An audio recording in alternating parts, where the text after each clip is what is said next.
Right now we shall for your mama kwaba ba Opatafuor TV. Abusia medical kase edru kwasi ada 8 o'clock.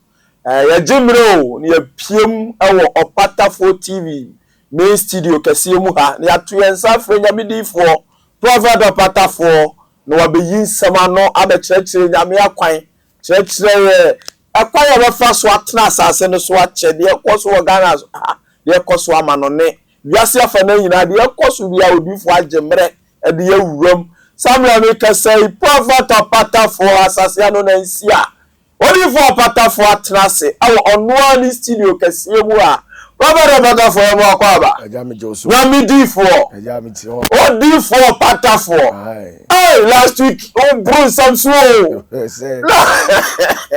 na what you mun say we twagu no akonfo be so ebi adwapa so wo dwuro ma ne wiase sabi itiro ha ehye kotojo Prophet Opatafuor itiro ha ehye kotojo susu mu ma no what pa eno ya me field na wo se dwura bosumagu no kura so pepepepepe ya ho mu suni de wo si hyehyɛ no ne ya akonfo a Sasa pepepe o. Ntina mchiro se o bina no abinyi. Prophet Opatafuor. What you say? You can say ye jin tankes ya ade aso ma no. What you say? Eti sanity. Me chi obi bia wa o me. Okay. America for Germany, Italy, Spain, Canada. All European continent me chi amo. Ghana share so nkran for me adamo me chi amo. Kumasifuo susu mechiamo babia ohwemi bia no enough respect bia.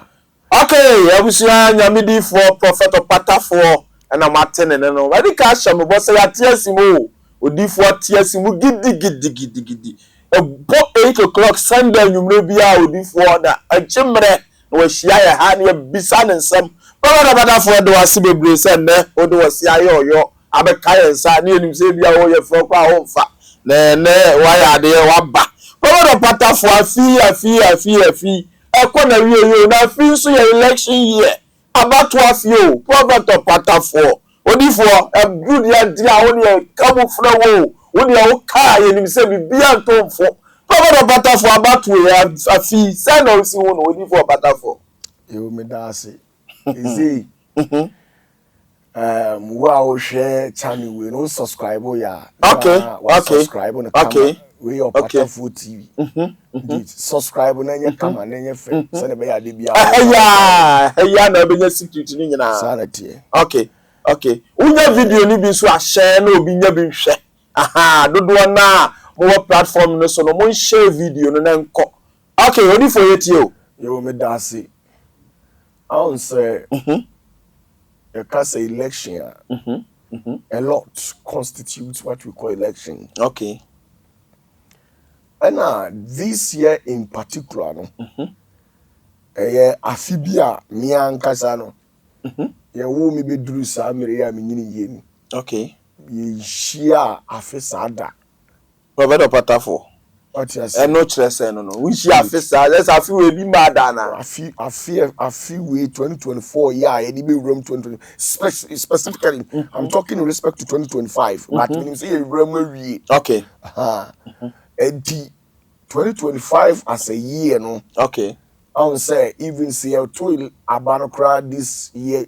December, yeah. A bit running through 2025. The best president in 2025. And this year in particular, no, and I said 2025, no. Okay. A year of seismic shift. Prophet Opatafuor. Physically and spiritually. What you say? And it's not a year to be joked with. Okay. And now, can we say seasons and times influence what we call politics? Okay. And you say a true political seasons is saying one share the air corner. Oh, you honor or make you wrong predictions. Okay. And sometimes things changes in the rest of the spirit. Okay. And as to say, we be updated in Okay. Okay. This year, this year, which is 2025, na make yes, so we would have feeling. Okay. Okay. And 2025, you know, a year of seismic shift. A seismic shift, and then say, Odifo. Eye apere to said the earthquake the spiritual. Afina yekowura mu no. Afina yekowura mu. Mu ya apere. Esa sumdue nim. No. Prophet Opatafuor. Because of an intino, ebe have influence on all I can say countries out the elections. Okay. There's a man bia omukọ abatu bia na ebe ka omo. Okay. And because of say a year of a great seismic shift in intino. Dear na man yes sir. Okay. And man yes sir because papa na oyeje komtum for na sorry. What you say? Jacob tun for na sole. Was sorry ejina ho. Ah no was sole was soro ha na was sole ko ba bi. Now, say ka say ohini akonyam no sorry a. Amanu muso a. Yeah, some kase. There's a bibia si o. Ejina me chiro say. A year of seismic shift. Prophet Opatafuor. Yeah, just ordinary year. Wait me the afibia diagro abrabom. By 2025. Not 2025. Odifo Opatafuor. What you say? Hey! Ena oba no so eye Ashira. Onu so sorry. Hey! Ahinie mienu na sorry. Sorry o, e bin see da. 2025. E bin see da. Prophet Opatafuor edin o. Eti Odifo. Ena because of say sa omu mienu papa na sorry.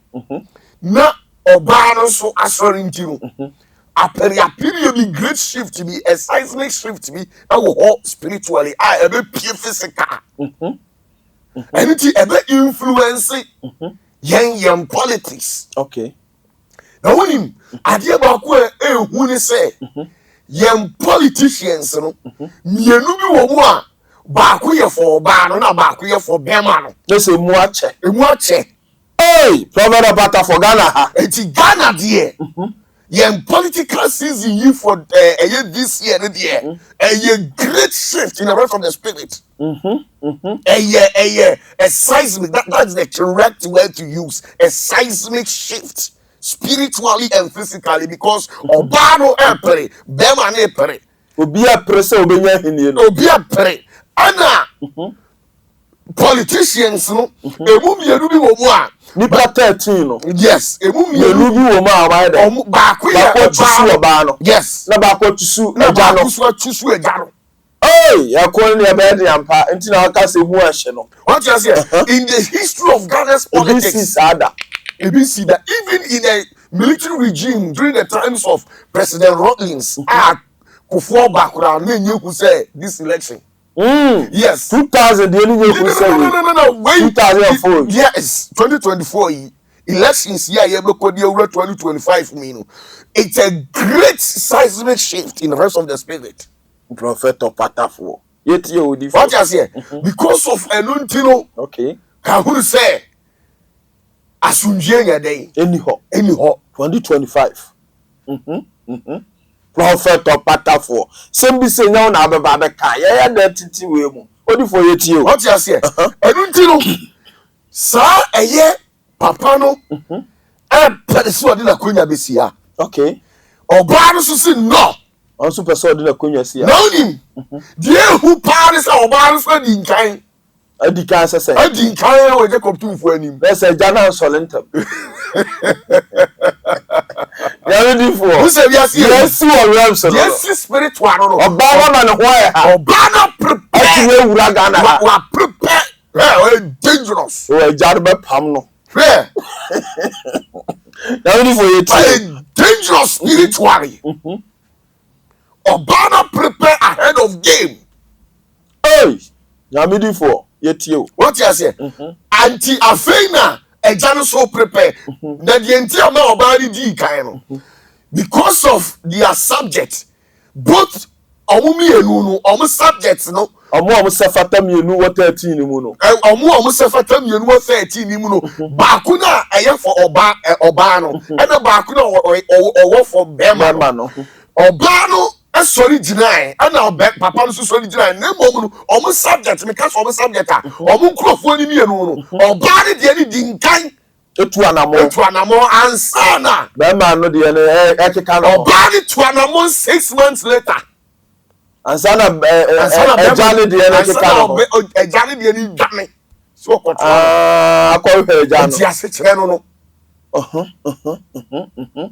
na se de obi ejane chi na wankeka no wontam wankeka no ho wa mo ba na dikali lay foundations but lay the foundations are even in your secretly the sacrifices ya also ya wa yeni wa plenty bibia wie Prophet Opatafuor the embassy go Ghana ha my brother there is a great move na move no enye de Prophet Opatafuor enunti e yisu a seismic what shift who brought for yes, a seismic Prophet Opatafuor in the rest of the spirit and then physically. What you say? And more contesting for this year 2024 elections. Okay. Should remind themselves say it's not a playground. And you know play and now better. Prophet Opatafuor. Odifo etio. What you say? Until both contestants and our presidential aspirants, we know there is something big about them. In fact, it is not easy. Okay. Looking from the spiritual background, from the Oko Bano, and the Oko Nyamie and easy. Now, each of them, Jobe will elections be a prophecy is fulfilled. Say, Berimano, every election, Uncle will say, the God of heaven has favored Ghana once again. Yes, because during this sitting government 2020, the Trump said, they come to an attempt to call minus so, and Jama or Cordian or minus to no more Kono Takra, and to a Kaiser prophecy. and Ama. President we are this one. The Nimegu ase since Ghana attained to independence. And the concoction in them. What you say? Who advance our motoba. What you say? Me tell say since the regime of Ghana independence, attained to independence, there have never been any president. Ghana, Ghana, as a certain president we. I didn't hear. Me tell say every seasons biano. Spirit to be about also to say these elections, for instance. Okay. Material said there's a seismic shift in the rest of the spirit. Where yes, yeah, Jana sorry. And you won't be a mistake, you know. Kabulu said there'll be a consequence. Okay. A deleterious one as such. What you say? And during the regime of this president, you know, friend, you dear friend saying Kentan Krechi. Kentan Krechi is where you do me out. The share Kentan Krechi, the Kentan Krechi is who cast a man who chat. Okay. It is a do season now. Yemfen Yankupo din your Nyagro. I told you, sir. Physically, no. Okay. There is something going on about the cathedral. Okay. So we try asofo no mo cathedral ni nyina no nyame so obegu o mu enu gwase ato mu nyina nyame difo asofo kuku da ye nyame djuma che aye do ma to so se board enya no ne ye beka na de uti bi awe be ho yes baba enya agro kantankrechi ni say o ma gu nyankopo anu ase okay because o mo di ni din the man Church of Pentecost wo ba Samuel jana nimu no ase no in sama wo ho yes Prophet Opatafuor wa ba di e ye ba jimre bi san se mo de yan ko na ya fa ho ne what you say Pentecost for kra wo ma no problem o nyame jana ni yeah Jacob tumfu anim oh Prophet Opatafuor what you odifo enunti because of say sabi na nado nye boni bi eburu the president they have done a lot but Nanado was not lucky because during his regime Kentenkrechi wo Kentenkrechi so botchat biara ko kantre ja otwa ye kase Kentenkrechi that is sickles and no Nyankopon onya tesese Nyankopon yi ni Kentenkrechi o se twabere na duru na so okum sa anyeso okum o twabere duru o kan ya instant ya de yi no judgment come out. What you say? Now his main judgment our the two almost was say I didn't know we did Jacob two for anything apology sika no man ye no more this can be Enyamisika de that was not the agenda. So who was Kofi? Me give watch way to her. Say Zenith Asafu ye ni watch. Nemo ye boss for the akoto watch. No correct. Na me wie na maran koto watch no. Koto na we dia eno me ba so. Tie dia Bible no kai. Bible no abra David mistake ye na satam na David time. Ne ye kentenkreti mre. Usha Bible no mu a kentenkreti ni by Psalm 4 times. Okay. David time, Solomon time, Abraham time. Omunyino mbeshia kentenkrenchi. And Noah time. Ai, nyamidifo. Enti se tamre no eso. Na wa wo ye panyini that time ni bia no. Wo di agoro asase kan no so no. Be how. Enu ubedi. What you say? And na akofa mani abra na ado. And na akofa me enti Bible say Ewurade odifo ne ka kire David say one ma ho kwan ama Ewurade atamfo anya no. Okay. Ni paucho efiri se cathedral we issues buy no. Ye di nyame atama na ye ni. And ya super nyame duma say asofo kra de omo. How dey ye di asofo atem? Say akoka eja no. Say na paucho sabi. Enkuruma na ni bugu asia konkonte beje fa. Ebe kano. Say na make otima sia. Ti na do boni nyina wa ye no. Asikire no. Ama ye super na gu na ni ma sia. Nyame kire ni say. Ani nguasia na omudi agu onu Jacob tumfuo anu nti. Ama ne enipa bebre nko asori. Nipa bebre abomo buo nyame ho firi say nyame som eye nada eye krono. Nyame som eye apobo because what me nyame cassette ye nyame. Mama ti akotra Bantman Church of Pentecost akopa for there. Agigi sika samu ko ye we na mo sole ye no mo chesika no ama misplace funds. As akoso a huge financial stock a loss to the state. Sa ekwan na mo keti ye asofo mu di ani mu nyame adifo mo be ya ma nyame ani ma be nyame abegyamo no mu ko mo na ma se ade no poto se no muti wo no akono ben edie ben nkuranse edie bi anim o na hu ni suro kura da nipa so a ma dodo presa ye kope nyame tu ya yo aso bi akasa love animonyam ben ana nyankopon na mo bo ni din no mo de bre no. This is the question you have to ask yourself. This is the main reason I say. One man, nyamia tamfo kwan. Ama wenye urade. Eni ti omo na omo etwitwi nyamsom twitwi Kristo so no. Mo sa sofo wei na amakwa bi kwa kwan. Na now you are the head of state. What na ho ama urade atamfo anya no. Ene nyamsom ani mo guase. Ene okasa o ye sofo kra ye fe ye. What to be now? Nanso oman adifo bi ti samu akomo. They were empowered by a divine spirit. They were sent by the God of the Father, God the Father, to redact people.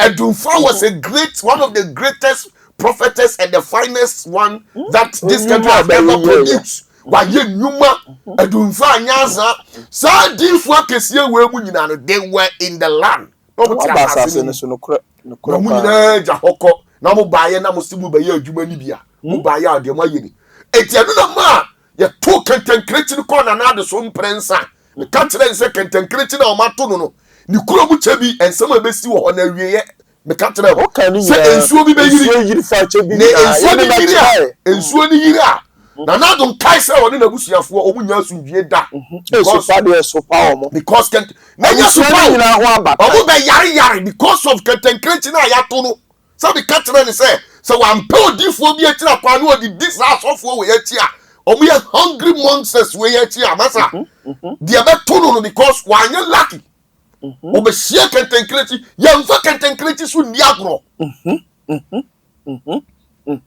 me kache so di agro wa makwaya ma urade atamfo aye den enya no now sometimes when you come here and say some of these stars they think say you want political favors person for ba na ase masa mi ye obia mi ye obia nyame wa ye Opatafuor kese da kotokori ne kan oso ye den urade aye santehene kese we are den Opatafuor nyame aye kese nyame tumi kuta nyame asira mi nyame ma me power ka na wa mu obi efie na wa mu edie na obi wo bia mi nibi nyame asira mi etinya fe na mi be ye se me be sham kombina na na do atan $5,000 and $10,000 said ya na me to sikasa na me dey.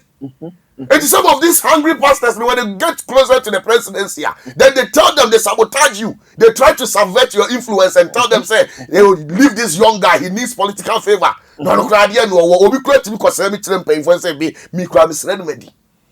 Nipa say Ghana no. President bay and politicians bay politician bay and why was say Opatafuor to car ban was what be bibi da. Even in my ministry, when I began ministry and I was suffering, okay. I didn't me kura me mu die me hunu na me ye die ya. Me can't da. 2024. What Opatafuor? You run 2025. Enya better. Abato enya better. Oh, my brother. Ya fe show it no musa. Fa show it. Me pesa odi nka obi ohwe me bia programming na adwene no. On programming na adwene no. No for entity enter into this coming 2025. Okay. Because there's something happening spiritual and yet easy. Prophet Opatafuor. Hey, when you have fun Sabbath radio, simple crown here corner. Now, winning. Sa ejanu enanu o ma sore no. Enanu din kan di na konya kese ya besi o man Ghana. Ena gateway na ejanu de ne de beba no block no. Edi Obano do everything within her means. So better na Ghana so. As Obano ni abrepa. Yes. Prophet Opatafuor. A queen of heaven. Ono person be di Ghana so. Di Ghana so. Na ono say nka brochire no hare da onko no he. Enu ti. There is something we akoso abrochire asase so. Now, as time goes on, conversation e kono man kwan ya. Ubeyi ni nyina meji politicians. Politicians no. Meji o mu nyina di akyere o mu bia ba bi obi achifiri. Alright, abusia nyamidi for Prophet Opatafuor. Abusia na matene nka no. Me say, yatiyesi wo. Abusia wo de ne say subscribe to this channel. Na share videos no bi anya bi. Prophet Opatafuor nya tiyesi nyina ya jemre. Na otu bia kwase na nwumre nya bo 8 grand ya jemre. Ansama ye be bisa no kwekuro yi mu no. Enya nsam ketwa. Prophet Opatafuor watchre mu about 2025 there. You see there na bra na magisi ya bobra. Because they want to see can you now MR.IBU and Chepi and I would the prophecy be true Jatama MPP for by your primaries, you know. O can send be brain abusia sani siye jumano. Omientie prophecy no mra. Ye tie ba nyamidi for bekasa. Ye bi mra. No, honorable Baumia, vice president. Baumia, people are hailing him. People are appreciating him. But ni din ka spiritual. Me say o me catch obi say obetimi aye spiritual works in the yard and din ba kwakoye de akoto but see ade spiritual interview on ka ene date ene fie ya me no ka say 29th ene fie me no ka say ananya 29th kola ene fie ada ene fie spiritual race ya me no kan eni patre pe eno mukura eno ma kire no okay ex-president Mahama Alan ena Compreko ena Kennedy omiensa na sunsun omu din Ghana spiritual bomb Prophet Opatafuor wa manti ona mu kwabra Japan o kwa sole pa o mama nka se bi nshira o jinya mi di Christo I'm not against them all but once you have not gained an upper hand in the realms of the spirit Nessa don't so for the emra and you sofo because sometimes I was spiritual father my catch some person me could tell you spiritual father no how grounded is the person how fit on the person how fit is the person now you need spiritual father you know so for trying to you no more messing up that is why he couldn't fulfill his dreams. But sometimes, you know, you might think you have a spiritual backbone. People who, in the realms of the spirit, not knowing your spiritual father is not part of it. Master, spiritual highways, no, Ghana, I see you.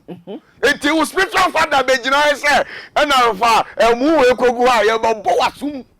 Prophet Opatafuor. Master, higher spirit, higher principalities from a different radar, different frequency. And nipa me set me up penetrate. Let me penetrate. Prophet Opatafuor. What you say? Na mama ncha o ma de eketu. Mama wa de ba kwa wo so oye. Okay.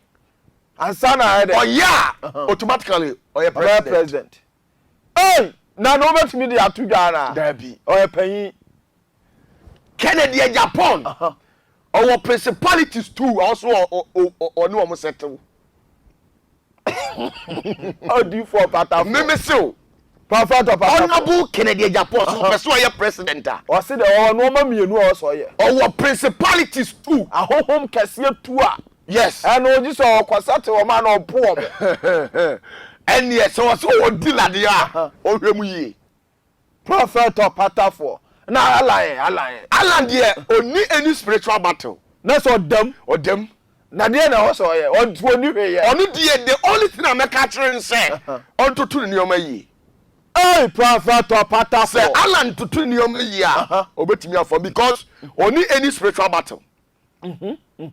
What you say? Prophet Opatafuor. Because once you have an upper hand in the realms of the spirit, automatically the physical realm you have an upper hand. Okay. What you say? Okay. But Kennedy was spiritual problem. Sir. Yes, as a spiritual problem, material principalities, what say? Two. One break you amount me ni So it either obey break you or man or no best to us. Not bow. Whether you bow to them or whatever, but what I'm trying to say is say, Oman go amon sama. Say, SAS and you principality two way. No. So man TV. Canadian TV no man Satoa. On to be the president in his dreams. And former president. Former president Mahama. Oh, there's some good dividend. One of you is one. One of you say. My real officer be am shan come am catch say na dey one bi na aka. To obi o hwem bia yawe. Wakada. Eye one. E jomu mienu ni nyina no. Do obeya ni bibi ye no all say. E bia Canada Japan. Okay. Any Alan Cash. Also me MPP. It is a Canada Japan Alan Cash. If they contest, let's say, me can't say any basis. If I say, maybe can't me solve principality. Say, unsolving the problem. So what you mean Alan contested? No, Obu Alan to no by MPP presidential flag bearer. None the principalities, you know. When Timmy win the presidential seat. Sir. Yes. Sir, assuming say MPP candidate in the court. Yes. Never general election. Yes. On Timmy ko sa ko mi na. On Timmy win the power da. Okay. Your friend Opatafuor. Prophet Opatafuor. Prophet Opatafuor. What you say? Ena Mahama Soso. NDC for to Abamano. Former president. Yes. So mu to Abamano. Nessa say one problem. One solve.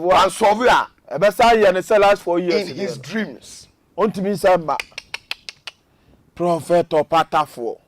Odi for Opatafuor. Me nka obi see you. Ende ye nim dada. Me come say ye nim dada.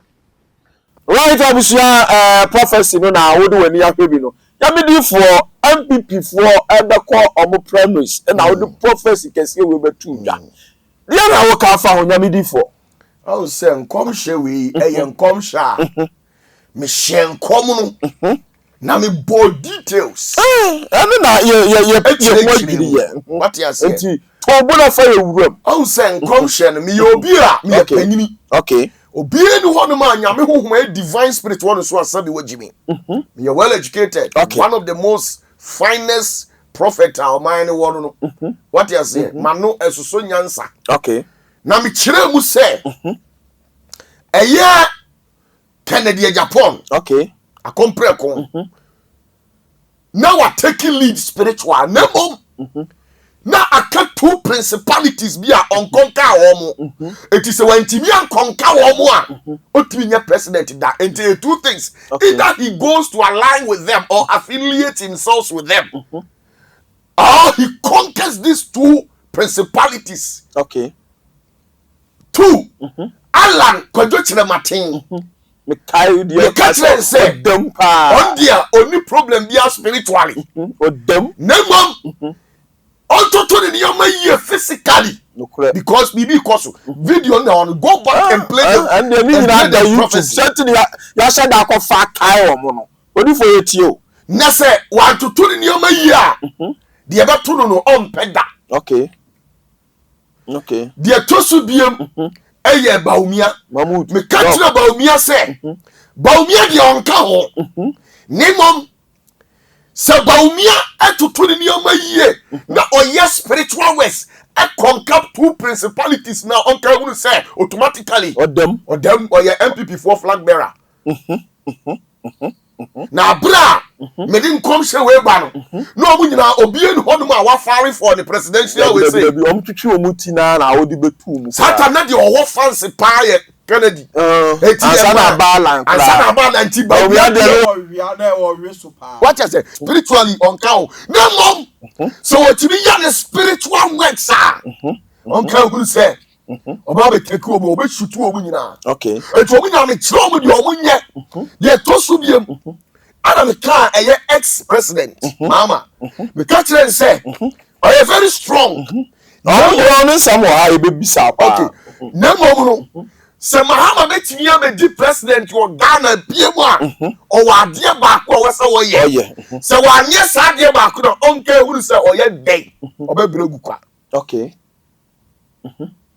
ya ka o kan ni nyina so ahange ho na ya pese ya jemle na o to mo yi ni nyina no mai what you say prophecy ni de o dia tu ga o dem ye ne na ma o ye nyamedifo prophet Opatafuor yem fa no 11 wa bobbo nsam no so na yem fa candidate no na ye hu obia challenge awo ya chance yem free ex president Mahama o ye wo tra kunya no so pe we mu de afi no mo praba na President Mahama, former President Mahama, ne how na this one back open na one boss me kaya ye interviews we bring wa kana sama say wa ade ba ku dini nya prophet Opatafuor na de ye chai mama e de pa na di papa ni nya ama na kodwa na on phone in play no so yo ex president Mahama ni NDC as one of the most reputable political party your finest Ghana. Okay, I respect it and everyone.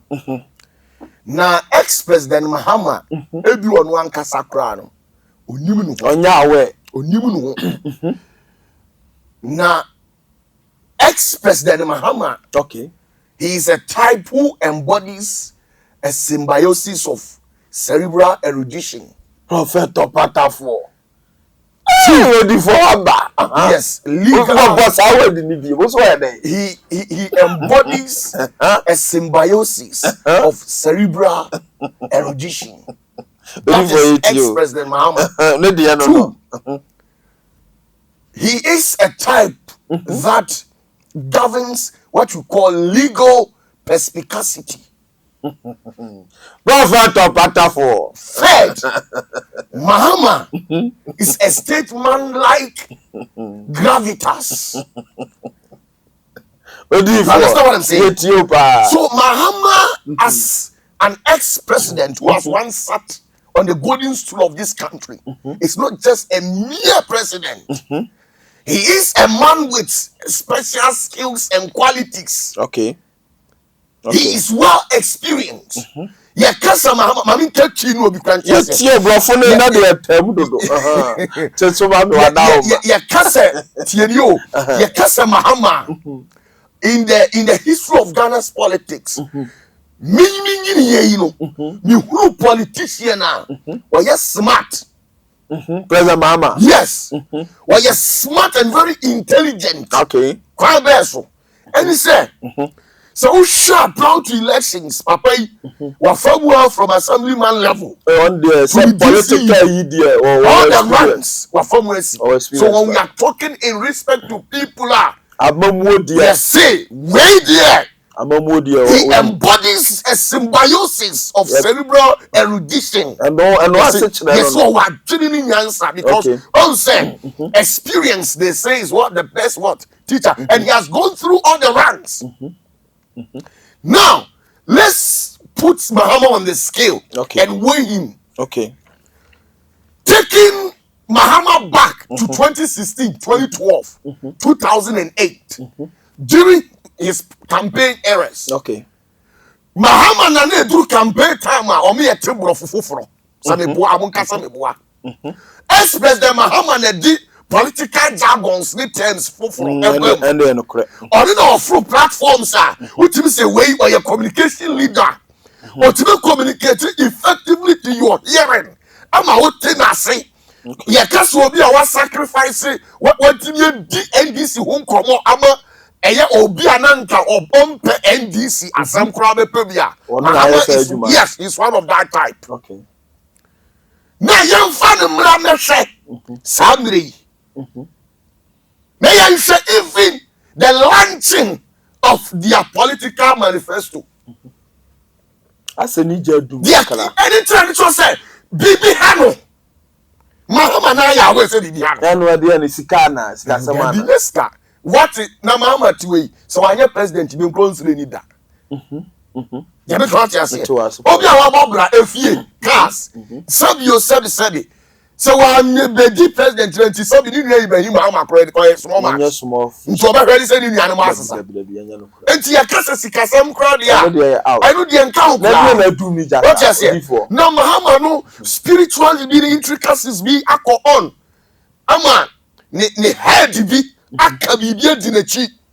Yes obi akese no. What you say? Obi wu dia men cancer. Obi aka bibia ma na be hanging well. No me da no so. What you say? Enti said your papa I was in taba ni muteno. Entimin tre. Esa no me ne fight. Do men kasa no me. Okay. What you say? Enti and some no aka to ni say that suspended where? Kutiano. Okay. Matuase. Na. What you say? Enti Mahama. Ano ne oku bi na so oku bi ko. Oku bi ko. Sade no onyi free ha. Onyi free say how say? Ni asofufuo ni nyina koma no. Utie. Enti stay odo omo kafa no hu nyina omo yi se. Mahama time we, dia Mahama omo yanim. Ebi asi Bible mu pen. Ohini bi ka so obekoko. Okay. Na asofo 400. Ko share ohini ne nkom. Ko ka kire ohini ne say, "Na ya hwesunsu mu." Ona Awurade de was put them clear.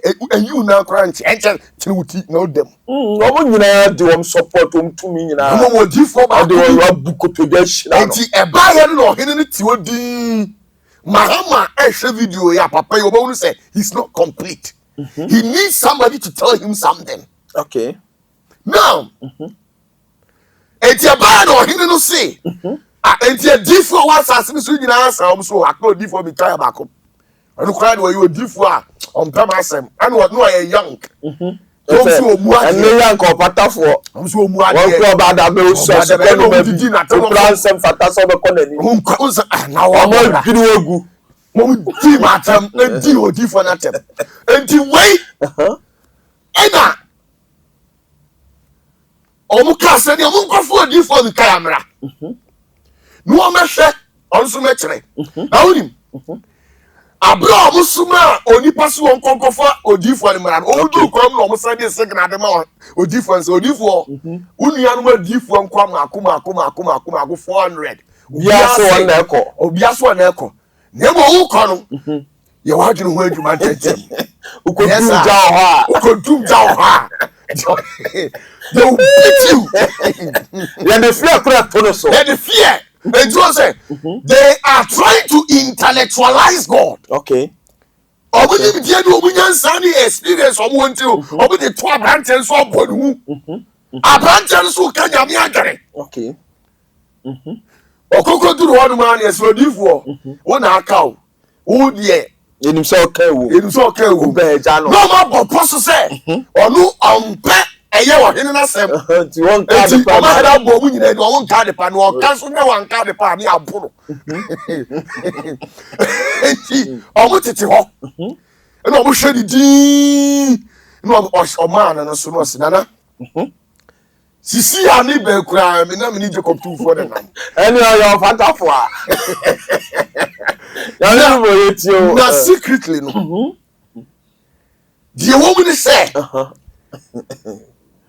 mi wura ifia na Jacob Tumfoɔ say me mra no kofi na wo ukọ a umabiem wa na chame so de ye banga o so de catch am say we on pen and I remember we there onye papa abrante we sa no ehye no nko ho na kwa ba ku si de ni so omo bono ombo na ni fra na so se commissioner anko ama so just for so tro umu ade asofo 400 unko asisi nko na hu ade ha ana komu e de pia wo na kunu ahene se munyai na we ni de onu ahene ni bekunu na okokun na ba odi nkunu mi no oba onu ara be no onu abi kaniti e de apata onu ahene ni kra ana ho nika suka chense se na wo ko isa wo ba na nya menti ase okay brother ohene kokon kikiri krakam wataya na ewi wadi nkunu 400 ni nyina komsha ayekwa nti komsha ye kaye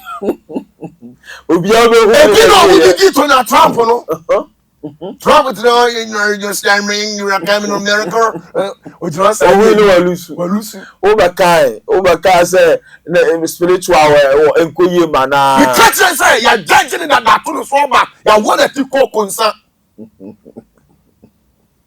what you say Opatafuor Mahama is not somebody that I'm against. Me need my school.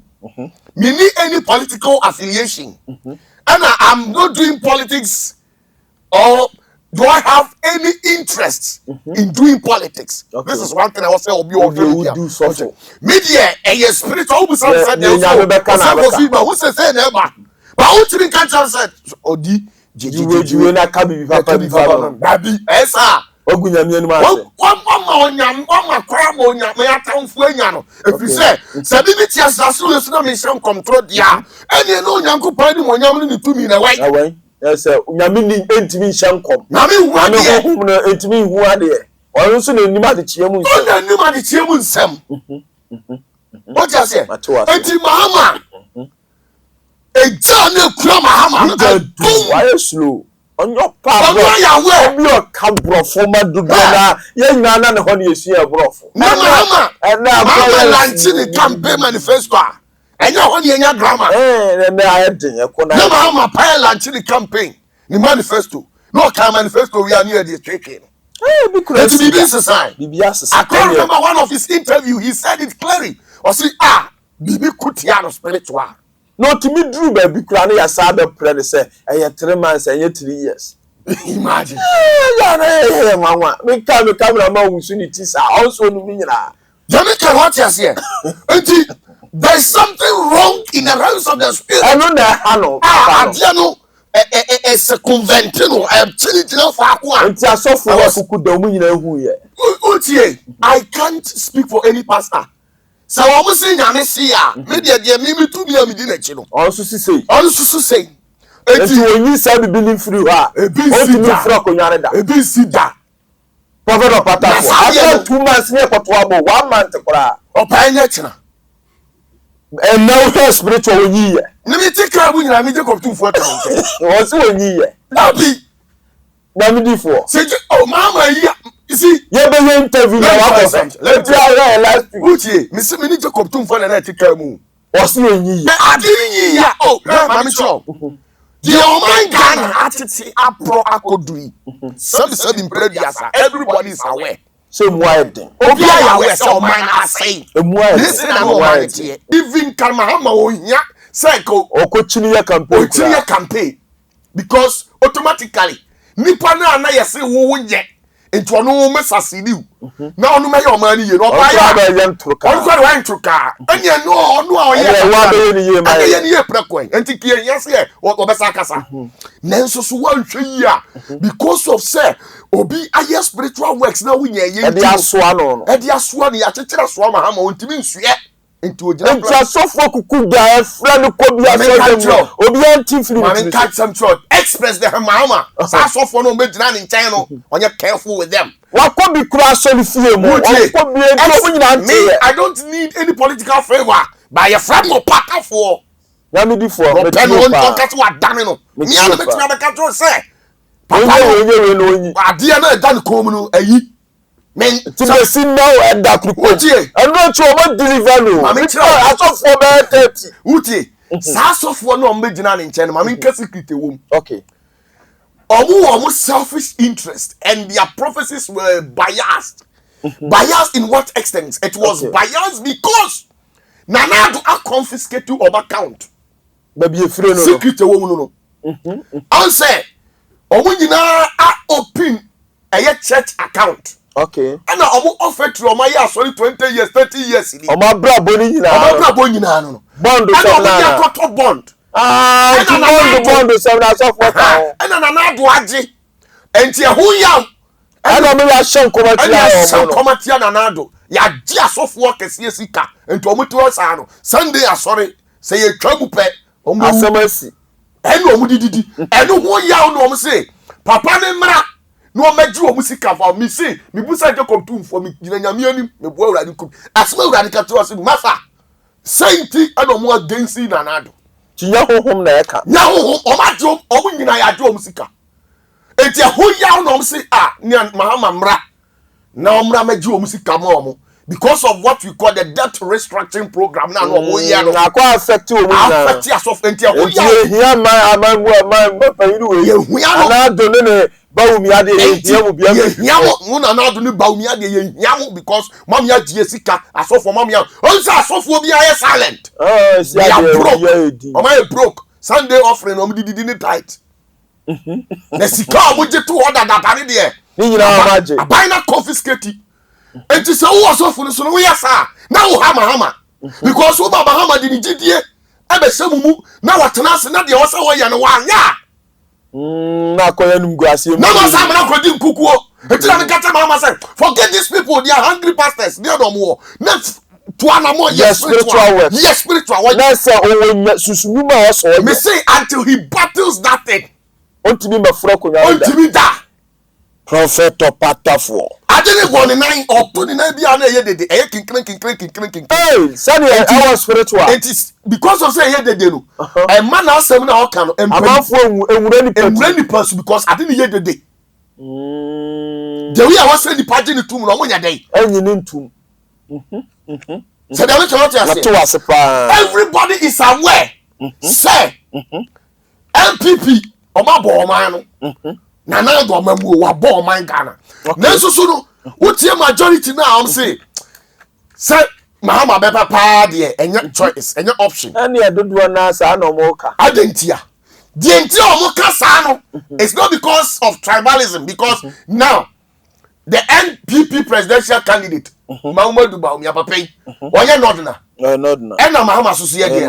Enti no what hatred do we have for? Not for me. Enti bienu jami kan tia se ne mo bu die ntia ma omo ye na mahama sa no ade na wo ne na no ma die o kasa enko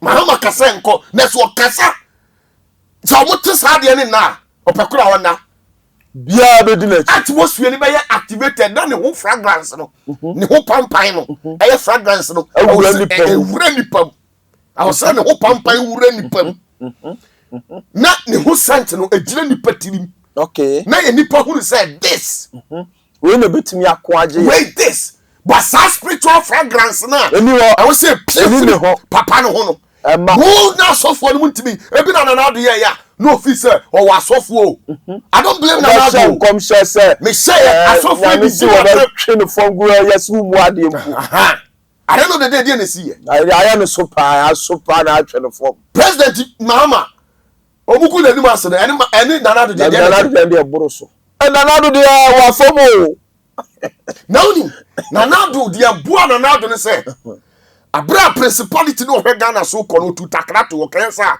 enka kusi kombetu na ade so oh Nanado dan ka kufu ado misi ade abua Nanado no Sir takrana kai. Takrana kai Enti tumi na gina yeda. Enti ultimi. Na die eye esisi yema some of the African countries eye cool no. Aburu we kura so. Enunu we buru so. Amani ani perform na dia me den nyame ase nyame de oyo nwanwafo eni say o kan no mfi say eye tan bi. Eye tan mentan. You say Ghana no o kan asem bi ade o politicize it. We dey o MPP ni. We MPP ni me see before God the man me nto abada. Ade we need voters ID. I tell me voters ID. Na nto aba. Me nto aba because say me to aba ma wa we dan a. Ubegu enu ma se. No, me to aba ma wo se kofi a witimi so me yade a o. O yada me. What I say? Tu mbe be yada obi. No, me nyankopo anim no sofo nto aba o. Sa. Dabi. Eh, nyame di fo. Dabi. Na sa won so kama mu. Ma me tire wade. Osofo nto aba. So osofo eto aba de a na sofo de ono ane ba. Me ose kofi ma beto aba de ma na wo ya de nyame timi aka. Dabi. O se utimi tire ni. No. Obia ni obetimi ayi ni ba amada. Asema bi ko nyansafo de beti ase. Obia ni ho obetimi ayi ni ba ama. Na mmom ni me omo esema se ye me ma me nsore ma no omo betimi akoto aba. Na de omo yi no oye de anya me de mfi abebo na ti. Okay. After what you say? Enti osofo de woni any political affiliation. Ujina finfini. Se me ho na ha ma basa e bompaye ba na. Obebo. Mebo. Uye ja e wasase. This is me. So was it we recognizing the office as a prophet. Prophet me call kon we nya kasa me besre wani mu adom. Enu anu no maba ma call. Okay. Asundiem. Okay. What is Baumia? Wo ha Baumia say mum flow di for Opatafuor mama. Me call kon but me recognizing the office as a prophet. Me bompaya ma. Mani mame. What you say? No mom say Baumia ba power. Allah kura ba. Oh, utimi kasa afranto. Cheda o ana wa bie. Cheda. Bebre akadon go wan yo. Ayi, e friend se mini pay. Akpalu. Kofi Akpalu. If you are able to honor my office, say munji letter yi enfon komo odi for Opatafuor say. O me se ni ma. Enya be reba nim. Menya opening shida. Menya ntafo ayifuo. Okay. Matwa. Menya okonfuo. Menya bisa entimo politician bi nkasa rema nim ma. Upo nim ahu ahwesi ho. Nyame di fo. Eju di aye. Memo mimi dia ne se. Ade oda kan so nyame di fo. Me call kon me sra unsam nhyira. Okay. Enti o kasa me bo mpa ne ma wiade makasa so pese odi nkunuma we na hint out koye. Oh, okay. What do you know? Yeah, tuma yeah. What do you know? Hussein. Minya konfuo. Minya ntafo ayifuo mi nwu se. Ya so for yes ana nya. Omo ye ntafo ayifuo. Oh, okay. Nyame tifo de wo sere mpa ye de manipa no. Se de wa ye biara, wa ye boni o, wa ye die yo.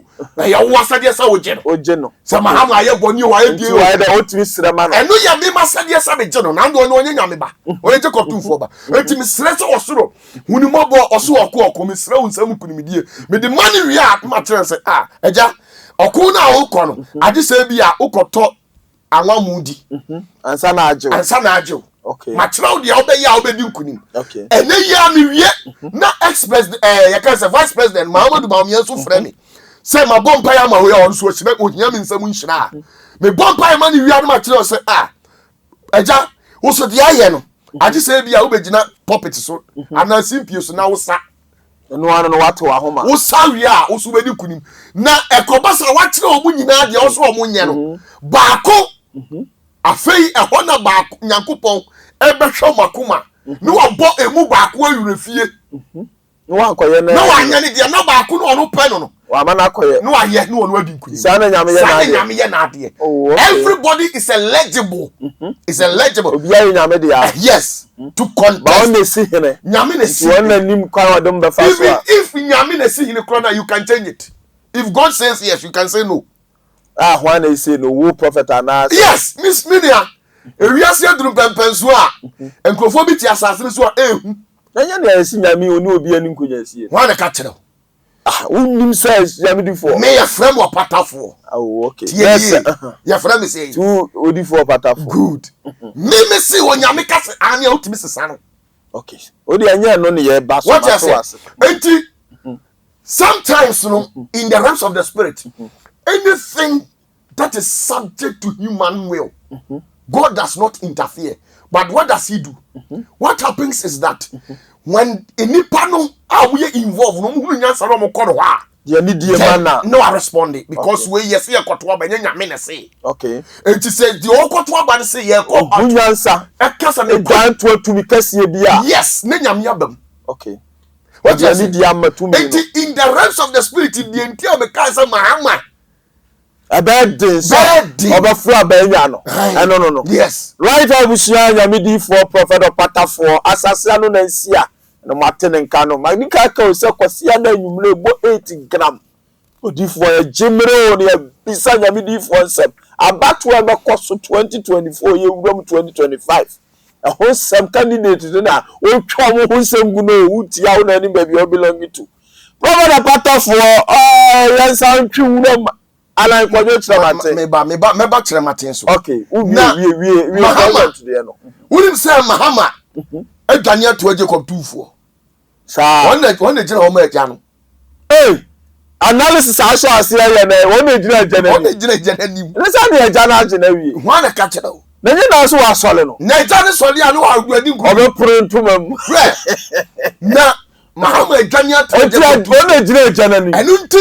and what the one superpower no mujina sansi suma au sama mi chira wade obi ho no ma onim sunsunuma. Okay, my brother, obi wa working kai books internet and he thinks the things of the spirit is all about something as of fufu nyina pudi na chi. Yes, say nyame agya ni ntia nyame agya no and na to ni race amano for we dwane ato ano and nti assassin so superpowers no the oyete kotumfo de e Russia nti Russia president gina agya na on na yete kotumfo de ya. Sir. Yes. Any a Jan ko for show. What you say? Enunti Mahama Jan ko Russia no. Ade bi cause spiritual. Na et say we go seeking the help and the face of a year Jacob Tumfuo. And the Russia for Mahama spiritually and physically. And the war superpowers there's a major confrontation in the realm of the spirit. There's a great what? A seismic shift in the realms of the spirit. Ever physical. It was Daniel 12. Okay. I feel that coming in Chilumu, I feel what be a case in any part. What is here? No, because of sir. I know why the spiritual works in them. And I still Kawano, Chino. I don't mind that come on one to one time. It was my queen of heaven. Okay. Juma done was all within few months after. Me Mahama. Call nada. And yet now. I was on me a mountain platform. No Jinaso was so. No come Gunya Janiso. No Okasasa. No be a Hunumobo. A Janin Kaino. It is not easy for him to become president this time around. If he took it on the silver platter. Back on in the previous years, not this time around. It's a great spiritual battle. Our Marco invoke principalities. Great nations and support woman. It's easy for him. On teaching of war. Alright, I will see how you for Prophet Opatafuor no Martin and Cano. And this is for more me camera by. Was a dog send me Cano Usunity or Casa da from Prophet Casa no. On himself, I mean, this or car and one against some 1 year a do. Nanado the no visa on Penanado asem and na appear and you know Mudi one dance here. Prophet Opatafuor MPP for Primaries na sa time na Alan Yante no na fa from my spiritual them physical na so ye no ma kakra bi anso adane ma won dey before ko ja plenty na kwete dey papa baba for dey no mo dey adina ama ya wo papa ni musa say Alan dey me penasem me pala asem ye pa because he's too gentle. Okay, the gentleman in Ghana's politics are President Mahama and this man Mr. Alan. Okay, he's too gentle. Too gentle. Dr. Mahmoud Baumia corporate level or former there be on say you can say Baumia but the best or humble there be the best way to describe Baumia or a novice.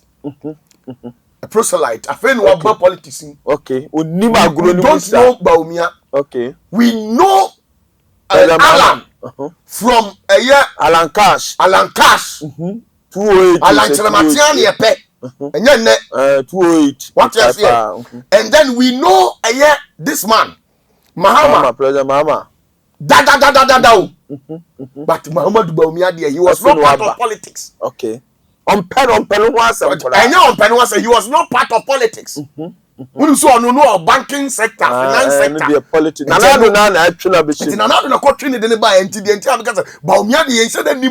Okay. Now Alan won. Me catch Alan mo share prophecy no. Mo share the yo me kasa. Mamu fani say young guy be na tuo na me akokora. Now mo go tie prophecy na me catch Alan say spiritually bibia na nanim. Okay. Na mom antutu the nyoma ye na bibi cause physical. Okay. Now the machinization of Alan's political adversary within the NPP political party constitute what you call surreptitious, a Byzantine plot to subvert his political influence, and then finally to undermine his authority within the party. NPP for no yes, omu say man no or a threat. Okay. Because way back 2018, now on it Nanado na bosu. Okay. It is one Nanado na bosu party and you can say within this time around Nanado will be president and who is next? But there were some people be one no more pen asem almost said that the man the party position I want Nanado and man no okay. The weak points say we don't na obejinsamu no aya no ne kokoben obetino it is you na born mass ya gunani ma ya gunani maso o ma say tell them say we say Byzantine ya can say Byzantine ya obi o yesu e protestant obi yesu masi ni dia wiemu atia no there was a Byzantine plot to subvert his political influence within the NPP party. What you say? Okay. And you think, and I'm telling so many na ho. Okay. A woman says you born mafia no tell who automatically. Bawumia Crawford and Nanado Crawford. Okay. And my yensa. Now, the biggest mistake that Alan has ever committed was so I know deep yes, he was supposed to stay silent. He was party makumano. Na party mano. Ekumano. Na even po. Say yantu abana mano. Na yamu body mafia no ema. Eye Mahmoud Bawumia ebe yomu presidential aspirant. Okay. Onke who say now eye 50-50 because Bawumia lose election now. That political famous, yes. Don't consider Alan. No, so who knows will be the president. And I make sure say, president da. Hey, Prophet Opatafuor. Utie. Only for Alan should understand something. Alan, me Alan. Prophet Opatafuor. Obi for me number me yano. I know dear na want to be the president. That's why can you put in it. Mami tell what dear. Ghana is a country. Okay. We have not come to understand what politics is all about. So most of we people practicing what we call democracy, it is based on our affiliations and relationship. Okay. Obi eye fantini. We are the dang or vote based on tribalism. Tribal. Obi is ceremony of vote based on tribalism. And now politics also wasante. I mean, no. Ava Franto help work be yes, omo di na chi no. Muhammad Yefa. Ba umi ade Yefa. T-shirt no mkoje ye. Utie. Alan there. No you obia. He's too good for my liking. Na me penasem. Or you noble citizen no ni president. And na me tell say it is too late. Me kwaje Alan sika. You say because nobody in this country can stand as an independent candidate. Unless you disintegrate and bring down one of the political party. And then say Ghana as a country, you see, Now the political fraternity has turned on into a new shape. Okay. Now people they vote not based on policies. My tribes. Based on their affiliations and what they will get. Okay. And their tribe. Okay. It's not about your good message that you are carrying. Yeah, they took pass. Okay. And also the bedding. She can some the bed. Papa, my friend is saying, Alan need that financial capacity. Especially as he has left the MPP as a political party. Those MPP financial gurus are. Oh. What you say? So if this man was to stay in MPP, no, all right. But Alan here will be to say yen. Now come a be me a senior prophet. Ma tell the say papa. Move in here. If you say we are and pay you say baby your own pen. Yet now when you near. Sabi. Yet and Sufimu. Yakopen super. Okay. So say continue MPP as a party mua. And can automatically and can Baumia Lusua or that chance. Baumia cry when ya o ye panini e dan ya o mu do be hye ba bi pa. What you say? And a chenchena o say o ye man panini. Oh say I want the aspirations, the dreams, what he espouse in life. Okay. What you say? Okay. Papa the dear. I am a yapa the two papa the four. So resign. Can say uncle all resign. She says I will back to MPP moi. Ye. Maybe so the bobu guy or the bomb mafia. And I'm just say bomb mafia cry. Bomb mafia cry ultimate your president. Say you do me I do you. And I'm just say ultimate your president. And so anya so ma nkunko duru. Nkunko duru cry na. Wono your chances of becoming president. Let's see. Low because nobody can stand as an independent candidate and win elections in this country. Okay. They can't cry their throat. Because NDC has paid a lot. MPP have sacrificed what we call blood. Okay. A bit of to Homa NDC. A bit of Homa MPP. Now, why not sacrificing now one and would demunti any person ya mo mutu?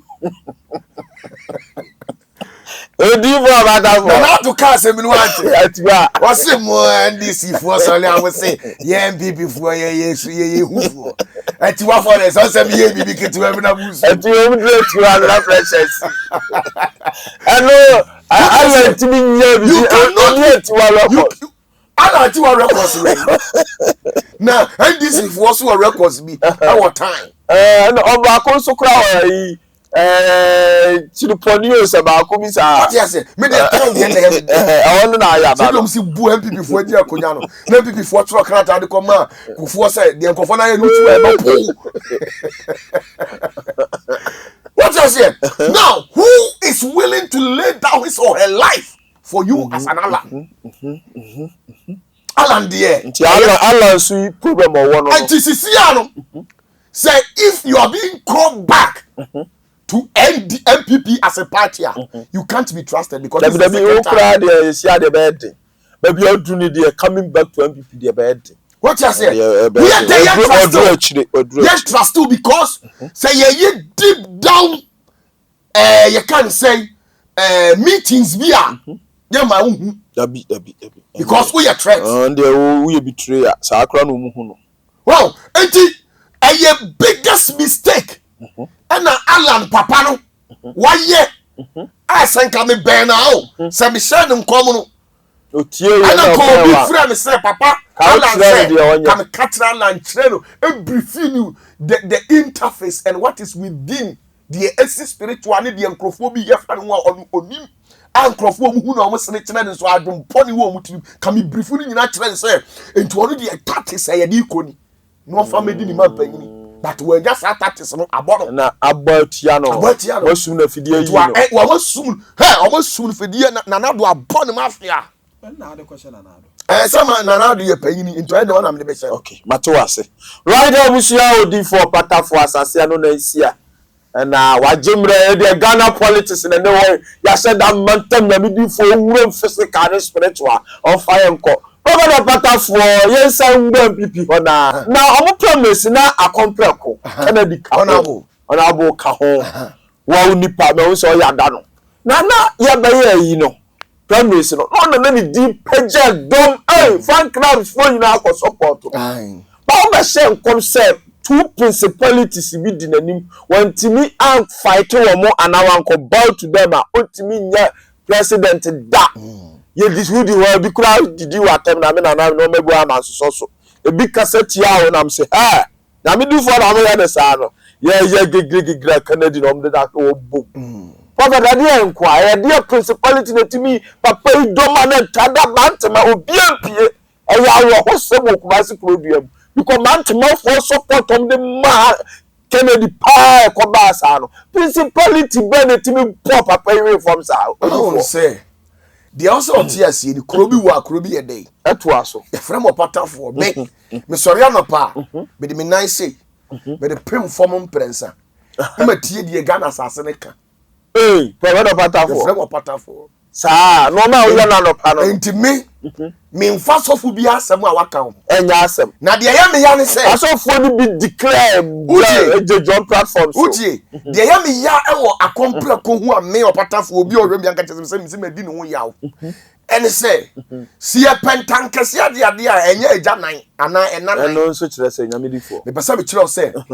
na say na asofo ne nya den say o pe obi say ono mompa ye mawa akwa we yo kasa obobo de hini we we asofo na sa asofo we de wa se no mu ama akwa we ya ni guase abo no hu we ya abrochefo kra yi na ma omunim so onka no kore odi na fu na nam okọ na so dam nyina o o si we nhira na be ya president edinyo me a me ka no kora tira say papa mental me pe wasem ada odi ni sakap ayi Kennedy no sa da no kwa be da no ma akokora fita bi wona di Kennedy achi okay wo jan hoko ni tumi ajan hoko wo jan hoko me so Kennedy show video ya yembe sino sa da na ma ne de sakara no sa da no na man na didn't know e fi won ho wonya papa sa asofo no we ma sofo a wasere wo osu we nyam juma gidigidi o se nkombe na wasa amana bam odidi na adwene ho earthquake si us me han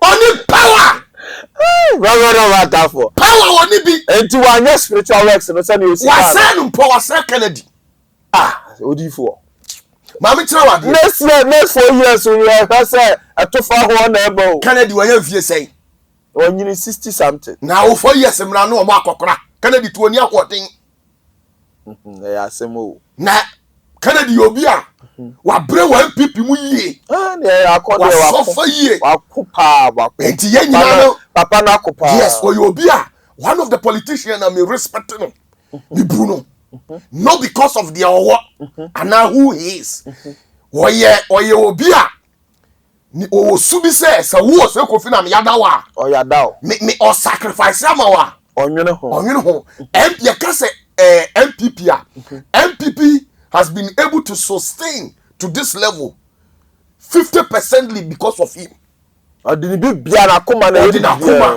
ni sika ni bibia na enso sabi o de oputoma fe no chiri so odibom dabi enti senkan mra konya beda ho na senko di bia ntinkenye sabi watu no waboa na efritete waboa na so wantie me spiritual advice se Kennedy anya sa asam na maka na Ghana fo nyina fa nsa ho se ontimi nya president da na no aye principalities be no nya me kire wade biem me na de biem ma me kire wade biem ne hu principalities ko biem ye na ya now Ghana ha nyina principalities ubedi president a se wa onda wo mu a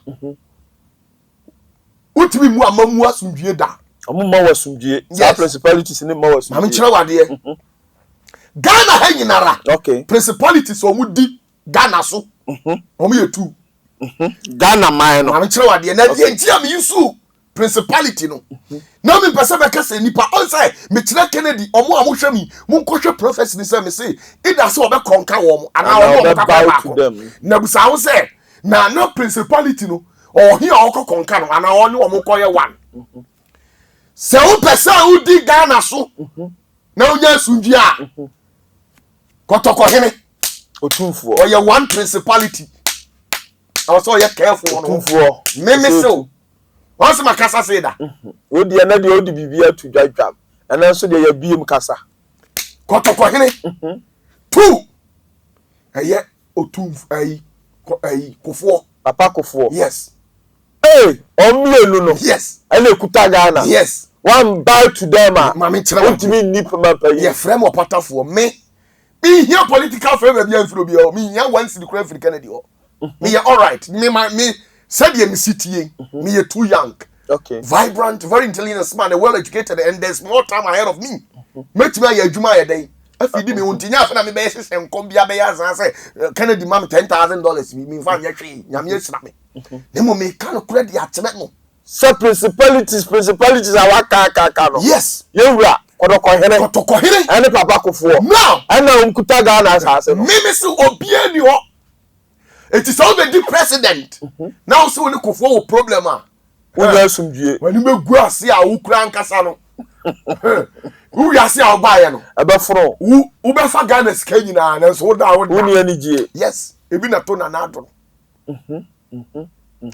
two now tie kotoko hina sem bia oka na ya me fe Okay. papa na sem ni wo say Abra Rollins ebe di akonya no no oba no ho oba no atena ni se fa wetu a wuti ase mo kan ye no enti papa no Okay. ohunu nyansa ehunu eye kotoko hina ti Ekom ko bae. Eje na adwene kire na futuo. enu ode tena so tie ni ye ewiase o se wo hu fom a ya wo mobo na ya na asofo na sabi edua na ju o ma buru na no ba o ma wi tontom gina o se o ma ya asofo no udi o ma chi woni megu ase ko mu hu ade Rollins hunu nyansa tena konya no so 19 years. kakra bi no ba santema ma na o ma Oti hoda bia. se wa ma no asoma hoya Asoma na yiraba. Argentina Rollins one worry votarian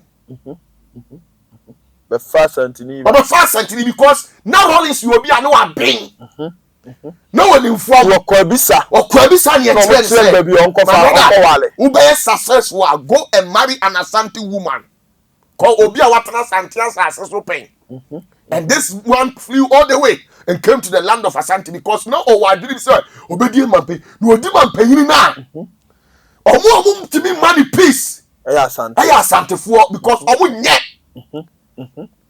Asantefuo to omani si usu a unya sundie they will bring you down and there's nothing you can do to me for Asantefuo mafom and it is sanity and ya mami nko affiliate me who to koto Aya ma be fam de shie. ma fam this year nti Asantefuo e sole me so a na adu no akopa chew and that gave a year president Rollins the peace Ani di na mamu nyina yi akonya hwe di oye nyina ti story ye ya dada na ye nyada no Ya da no. good Papa je dru kumase a o kuro dane. ada ye si papa je ba santema E dane kuro ne dane gitikiti. woni bi ntia no wa bre ne ho ase amatumi principality no wa sante no na principality no wa sante ne sere Okay. tie di yo now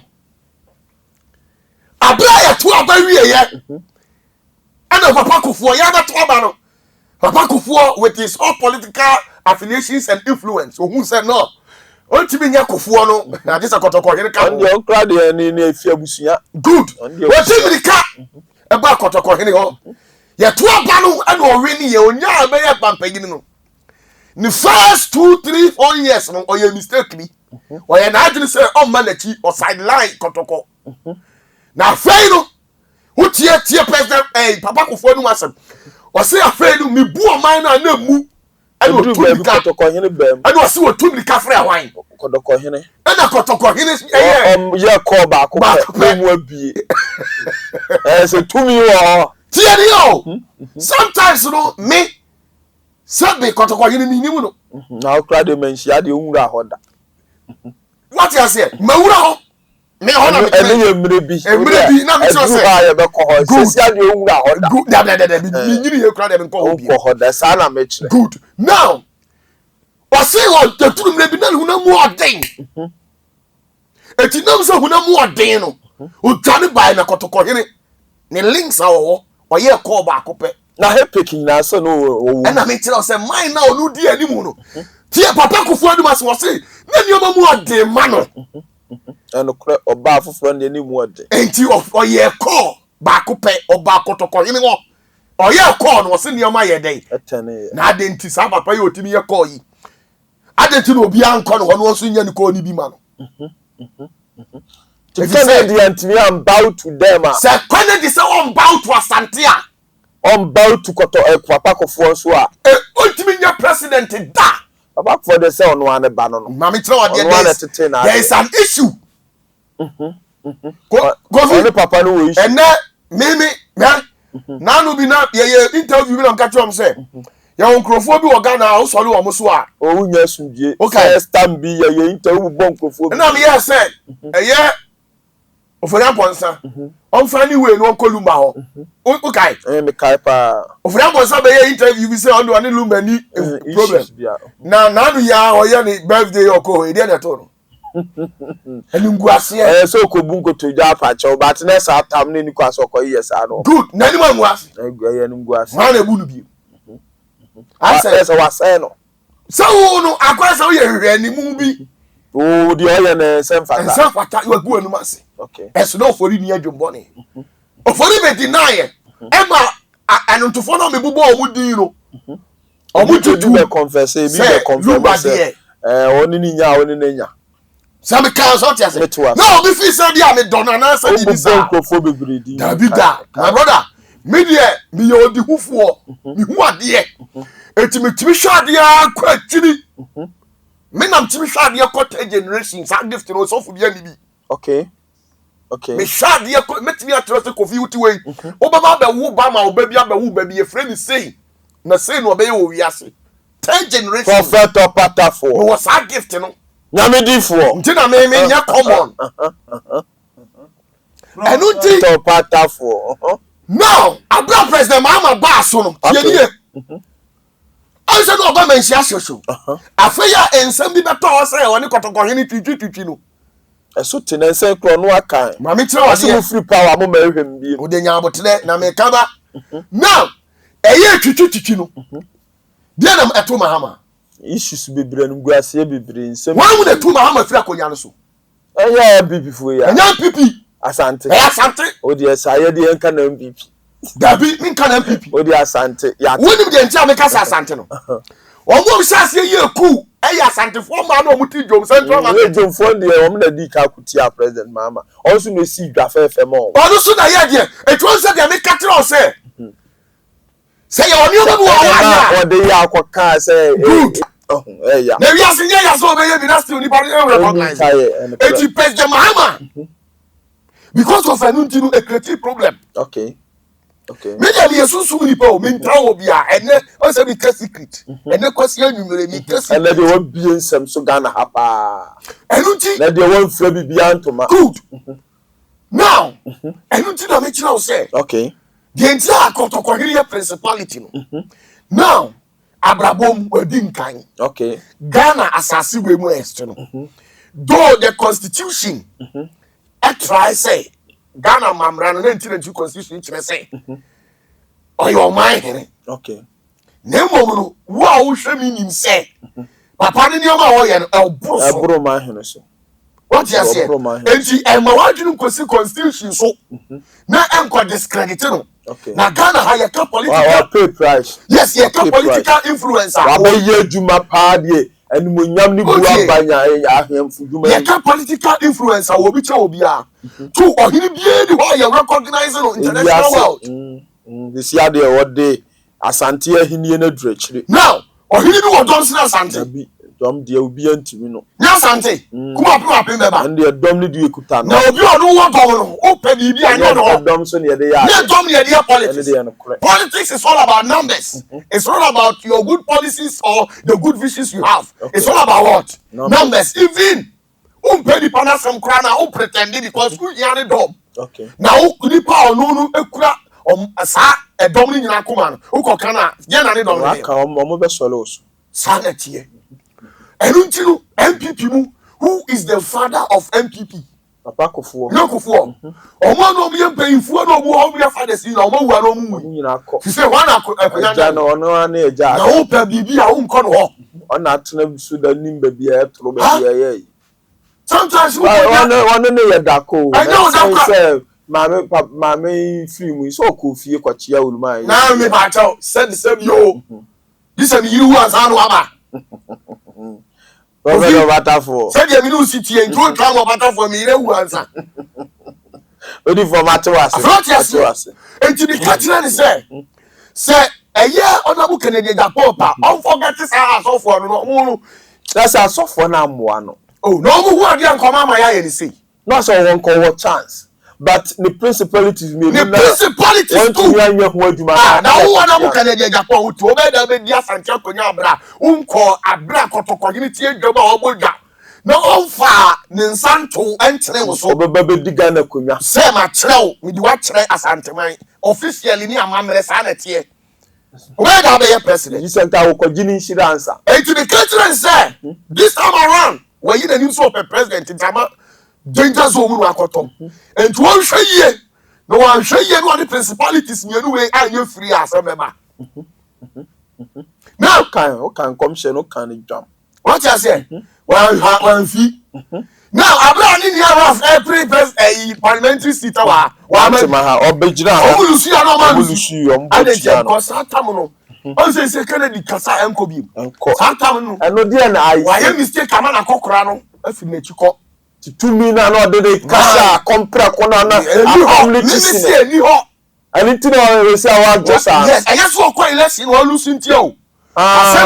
You know, make me a car, Kennedy Japan bedroom as them. You are now, the young say, Sakon Corner, then you cross or corner, only she. So for now, a criminal, only she. Only Mobia, and a doom papa Nijan. Besides, anybody doesn't want to pay down. Now, who call it me down? That be right, monsieur. And it's some principalities way. Abraham President Rollins at Yasan. Maybe I know do my item. Never back for. I see 1 year in I say a papa for said we are comfort, not Cassandra. Good dear. Need some more Kenya. I am funny say. Oh dear. I am time young to some papa for you, some you come for a dear to move. Tiasuma, Obi Casa, me. Me Obi, I won't Casa, you did not drop to your mother because Obi was on the Casacake. President Rollins, a handsome man of that type, very intelligent and smart, Obi or military man, which may be paying by a small. Satama obey a cool number in 4 million rank at 10. I don't think that before we last pay, also who's a smart man. No man will see of free power. The good China man, the Yari, who need capre. Nini na wadi charge ni blame nini na abo wine. Opatafuor. Waso Opatafuor the born man na meboa. Na de watra kwanya so 19 years mpo. Wase watia no. Kufu atia na krepo na. Who can that be? Matewase. Matewase. Ya ka obi agana asase ni mu pa. Na ya Rollins. Ghana asase. Baby asase yi ni mai. Wo duru mrebi no Kufu de na apem ho. Kastatra asase men tutu ofi asase ni mu. Ebe yi papa na mai. Puru papa na ni obana ni anu osu kokra. Okay. It is only the pass our man mu a. That's out that's on the band. I didn't get nice. Let's see what the Bruno so. And your compare the Bruno so. No chia fan so. Now in the whole Western Africa, or let's say even Africa, Obienu have Freemason who are turning to that pinnacle, that height. Okay. I want to Kufuor yepe. Kufuor the Kase Freemason or the father of Freemason Africa. In West Africa. Okay. On any packet, even in South Africa. Na nipa wo Freemason for so no omo na wiase omo ye politicians akese omo ya hemfo akese ni kese ni na so omo ne kuto o de crown na wo sa papa we oni ni ya free na bato amamuo eni baba ko lebu mai da bi ni nipa ba ko ho na Kennedy faili ye etiwantimi anya ni adwuma ni principal na na wo so ye no wa anya wa kokotoko hiri ho ti ya omo bia mu ti ya no ono omo so kira so omo ye mpanfo na wo kokotoko hiri ti wo no ye beke Better man no. Kotoko hini ti wonu hoye bete. easy. You run on one beto. Now also pay election or no one akwenya so. Or no one what dom. That's no obiano. Also ko onano. Hey, akuna Ghana no di fo bi o musadi o. Sure, and she said, "Why nyasofo who are there? Okuta Jacob tu fo pa. O me twi obi abo for mama o dey. Dabi. Say wonim eboa mu asampa. Obo akwa abepem. Ai. Right abusuya nyame di fo prophet Opatafuor na Martin nka no.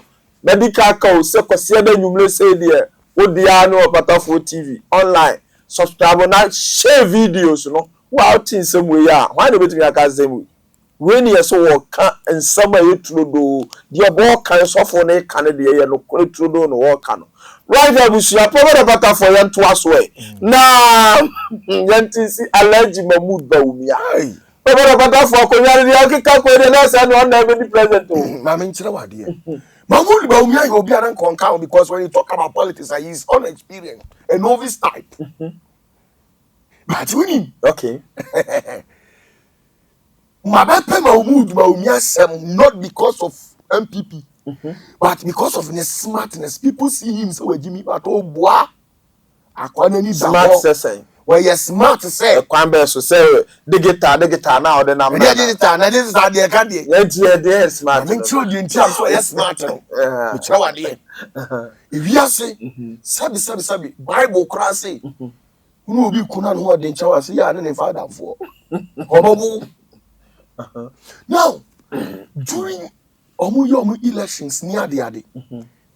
Na sa two principality na me katre. Kennedy na wanye no. Onkoye no. Wanye. No ye fast. Ena Mahmood Bawumia nim say onu woni bi. Ni mo ha. Ya ka politics me patrol. Wo the Alan. Any Bawumia jina pass one. Why no see to ababa. Bawumia dey osane there's a heavyweight. Na tell Martin wo papa ko for town ko ha. Onu kra head to head no power pa. Nanka o Mahmood Bawumia. Ya Bawumia hu say ewiase. Sabi. Ya de bi ko nyina no nipa de paisa no pai frɛ de. Opeboafo no. Why no boafo wan no ka bi ebom. Na Mahmood Bawumia ye fast call principalities ni mienu o call papa kofo koye no say sabi. Me die me ni mu hwe papa. Wa me ni bi. Fa me kɔ. Wa na kofo bi na num say we die mu nto amama no. Also a lucky guy. Why dey ya? Lucky. Na wo kofo te wo no. De hye kofo sabi. De hye kofo sunsun atale hye no obi ase bi da. Akotade e hye no. Kupa o. Yes, kofo no ase bi da. Ni bi kra bi hu yin makɔhye bi. Na mi di for. Ti asaba. Etu bi sa kofo kasa keke. Also you lucky ipa. I lucky guy. Wa kasa wa wie. Wa yesunsun adwuma wie. Ese wa pie ti kwa no. Enu ojimirika. Ba kotoko fie. Ba kotoko hinu ga no say ojimi ama asantufo de na ba konya so. Ba ye no say say bi woni adwene de da kotoko hinu form. Di ase na kotoko hinu ka. Adebia osi ho. Kotoko hinu ti kura no asrefa no. Ni o yekro no betwa ama no. Eju bi say Mahmood Bawumia de o ya na go no di. Oh yes sir, wakwa bisa. Ni a kire ne say my brother. So obetimi edi Ghana konya so a. Krofo mienu no. Enfo mienu no. Omo na Ghana ni kuto omo. Atua ka. Ti omo a wo be hwe ase agura on kro we mo mbemu ada. Enso oni nkusu da. Na mo no nsia. Me say. Enti ko ho. Ni Mahmood Bawumia betra santi. Kotoko hiri euro ne pagwa kra no. Apepa ho ama. Si ade osumo. Usu tu enyo na apepa kotoko hiri pagwa.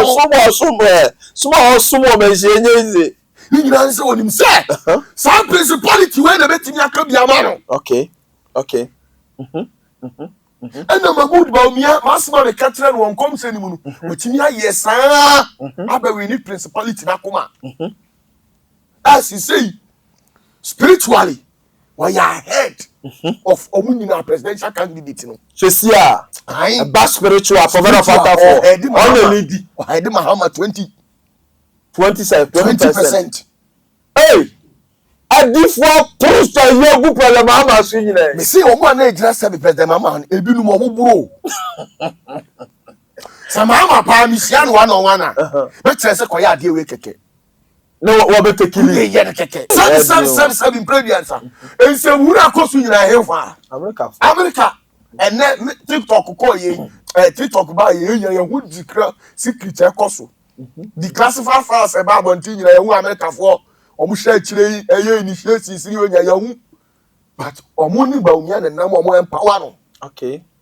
Enye bia no ba cho wo ababe ma no nya obetimi atuna to akene Dabi o say o nso no nya o ye nso no. Now Ghana a two spiritual head. No, three. Three spiritual head and a ruling Ghana spiritual. Okay. Traditional. Kotoko.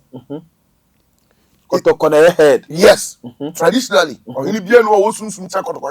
So we dey na bi bo yande agro no. Na say you afa. Ni pa wo skase no wa hob na che we say nyini che. Tumi kwa say. Wo si we bi ni kokona wo aro enti wo sabi. We ni so na biru. Ah, ni pa wo ni to no. O dom se no. O sika chen. O dis no. Empemfo ni mi wi asta ma mu chen. Wo si say ni pa ni kokka ni tokwa. Sometimes no nji wo atiji. Na wo ntimi na ade bia so sabio ye de nioma soaw na ya ho gaga so ba bi nti wo besoa wo ko na be kire eduro na wo para what you say O widiem ena Islamic for spiritual and sana yen chief imam asofo na wo chief imam no ta wan chi Alhaji Bawumia oga na ka tell say obeka say odi ni nsira be ma wo Tamfama oga dia ma yi Christiani ya fe say mama e be possible papa de betia pretend this on your yeja but I'm telling you I was say we all reason ono be reason na hinie na sabi you say Mahmoud ba umia be dia konya nkramofo ani mo nyamu ma ye ekosoro enti o ma ye de ya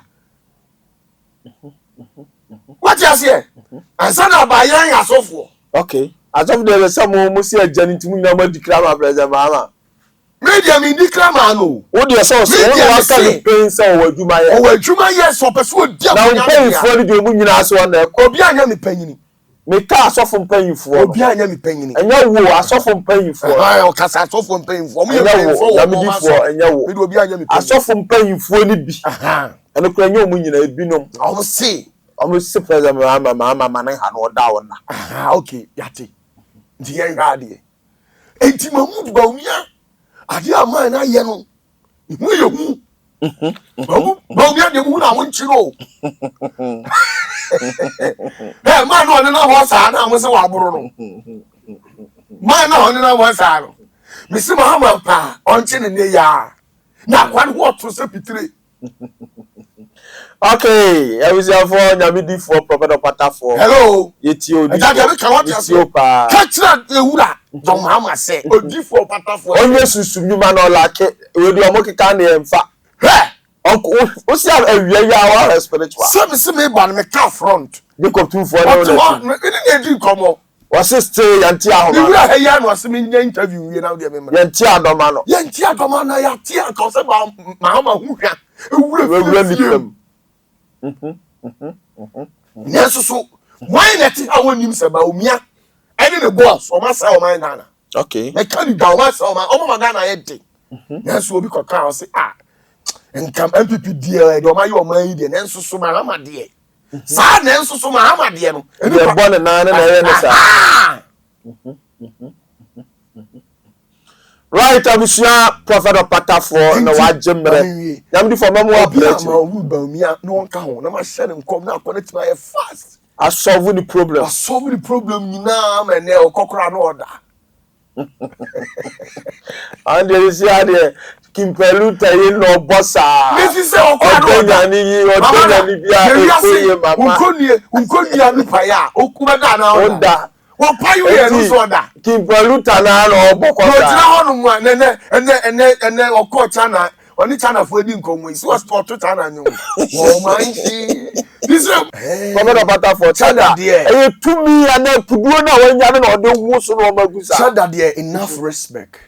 I really love him because he's a youth a vibrant. Okay. Comparing him to all the presidential aspirants, I think he's the youngest. Usa on the only supper. Na ushe enisuadi hunu achenda so wo. Eni mpuntu na so ba kotoko hino cross wo di epokura bakumasi. Na no na me akwa bi frɛ me se papa. Epo na ebakumasi de nya na asɛm na be de na mamu ata bedem. Wa boda wo pe mamu ata to puni. Ai o se ko be di akose wo de epo beba Ghana ekumasi. Na on de oni so betimi ai na be de wo nya mamu ata betum. So because epo mamu ata nim de epo. Enti anu na pambe di akomesi o hwe na solve ye no. Se ube me ya timamu ata ba ko bi o. Ya di for. Na ya hwe onu Chada de. In fact, spiritual. Chada I was spiritual. Ni image wo. Yes. As a president. Yes. Hey, Nembom. Asase ni nyanye ni ntumu. but hodi e wo wa president di akoto. Prema ni di akoda o but asase ni nyanye ni ntumu. Asase ni nyanye ni ntumu. Ti ono so obetumi adibi agisa asase ni Jisa number 2 ukotena kuro bi so na asase ni nyi ntumu asase no obeda atimi adi ho eso. But spiritual dey wo wuro mo penetrate. I also do o mampan ni o Ghana ha. Penetrate ni din da ho. Na kasa asase no magina to. And only na juma kase pa. Na juma pa wa ye no na se otimi ada chenda be ye. Ono woni yo mama akumaku 6 1 2 3 4 5 6. And na also ye. And also chenda ye. Me ka so se asase nko a. Na ka asase a wo ntia bi. Me ntia bi. Unu ni ma wa asase ne so. Otu ono ma dodo se 6. O woni yo ma 6. Na wo so ye. Said answer me ka say Canada Japan woni yo ma 6. Super. Good. Ono wo 6. O woni yo ma 6. 6. Maku 1 2 3 chada wo hwɛ me you have. Brother mama wo 1 pe. Brother mama 1. Canada wo 2. Canada wo 2. Alan de wo so wanya akoma. Oni de Alan de. Ya de wo resign na asem. Ya same career. Ya ending in terms of the marginalization of Alan political adversaries constitute what we call surreptitious. A Byzantine plot to subvert his political influence. I'm very free, deal. Young you there was what you call a Byzantine plot to subvert. And he said that there, Senyame ma do not miss Yamia. He can never rule. He shouldn't forget. There's a yes, he can go. Oh, because financially, dear, when you saw new Huran called so the poor man. Say, Sikadia. Any. Obi was Sikasini no. Dem cannot just see. Nemom na kuma pani ni nisu ani hunu na openo. This of course an woman siano. This a new 6. And over to me the udom kakra na. Me and some pan kamesu. Nka nkyere. Se wo no ye fresh. We mu no ma tenti na makeka wo de na kyere wo no. We dey why boy why should me pesa me kan na osofu bi akogina se koye we me na kyere. No dey akoshe ho. Opatafuor me kasa na adifo yi obi aso na kan. Obi aso koye e de koje afa. Into one you 1 2 3 4 5 6. Okay. So cheddar pepper onye. Okay. Ana se opea. Unyai. Omo obi hu me. Na me kyere no onye. And so just 1 month here between us and my brother, I believe spiritual. Hey, the way about me ultimately just few months. I hear spiritual works. Ama wa be top no. Abrana ye kan no nka ho. Wa ma ni hu ye hu. Okay. But me ade nsimu nya na mo nti no. Yeah, obi o kwa no wona. Na this way yi. Kimpelu taye no yes ah, won carry o. Ekoyie. Kimpelu taye no, omo bonyum ne sa won ne vice. Ekoyie mama. Oni yi ne napo. Omo di asasa no ma koda. Ekoyie. Ma Jesus nyuma na wie. Na posuso hweyie na wo ha no. Oha hwan. Oha ba umia. Ekwan beso. Yes.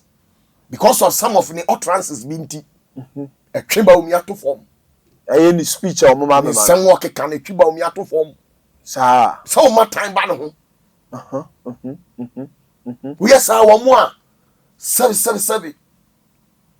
Ba umia campaign message was there. It is the possible. Onim say MPP atete apansam. Ti o si ebeyi. But onim say ebeyi sa asem no mepe. Ebeyi. Ti ma na ponko campo dia. Campo ko keka nse bi na mo bon da so say tetagum. Prophet Opatafuor. Pompepen somebody no hwe. This as one kana ntum. Okay. Of the problem beba. The make catch na po ano no. Okay.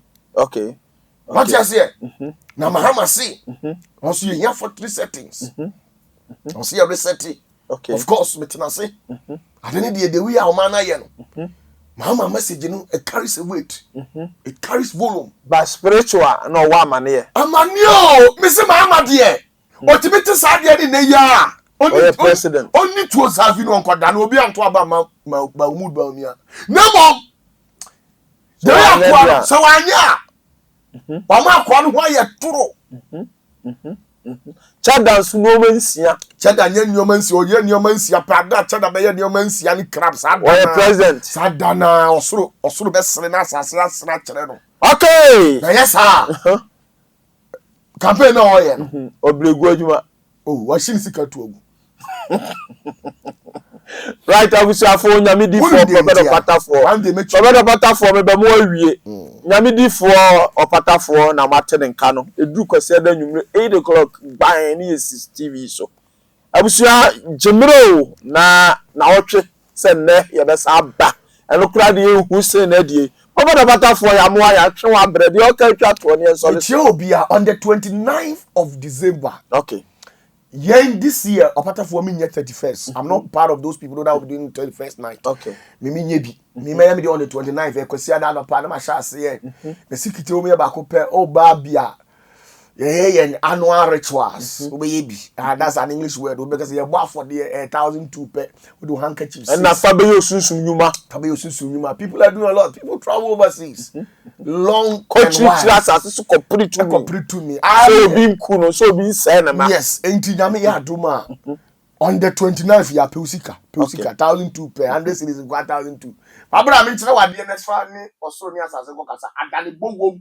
Entwema wo mu ade ya adwuma. O pese ye elevate we politician, o pese crowd pudu achi. O pese like o Kenya so sebi. Brabe jibi wo de o makra na absmo obi secretly o meje nkoye ma wo.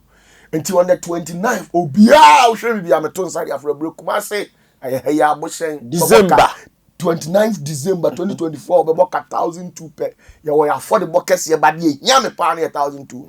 Okay.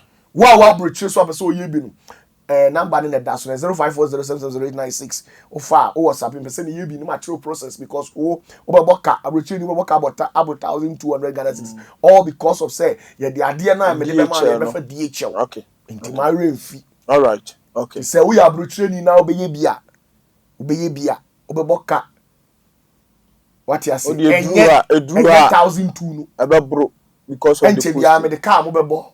Okay. Ebe to abontin. All right.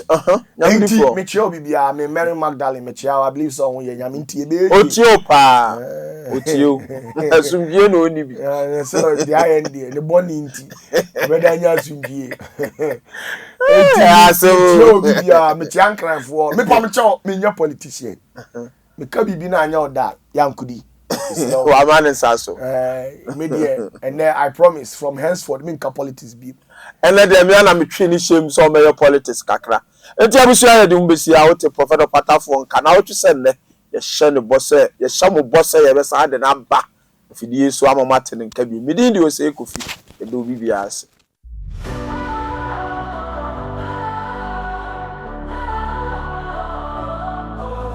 Opatafuor, you're strong and kind, mighty heart and a brilliant mind. Generosity in every game, change the world in your name. Every day you rise and grind, lift us up, leave none behind. In your shadow we find the light, guiding us to better heights. Opatafuor, to the power, strength and love in every hour. Generosity like summer rain, you shine through every pain. Oh, you the power, strength and love in every hour. Generosity like summer rain, you shine through every pain. In your presence fear subside, kindness is your greatest pride. Every battle you fight to win,